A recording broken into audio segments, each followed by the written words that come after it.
1 2 3 আসসালামু আলাইকুম। বসার আদব কয় প্রকার? 3 প্রকার। বলো দেখি। বসার আদব 3 প্রকার।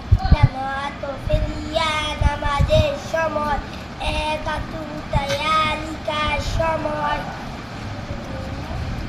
3 প্রকারে বসা সুন্নত, সুন্নতকাল হবে না, সব পাওয়া যাবে না। হয় নাই? তুমি বলো তো, তুমি বলো, ওখানে খাড়াই বলো।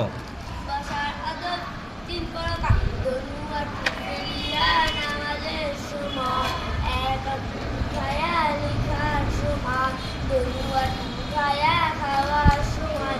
এই 3 প্রকারে বসা সুন্নত, অন্যরকম বসাও যায় কিন্তু সুন্নত আদায় হয়নি, সব পাওয়া যাবে না। মাশাআল্লাহ, সুন্দর হয়েছে। মাশাআল্লাহ। সবাই ওর জন্য দোয়া করবা, ঠিক আছে? জি।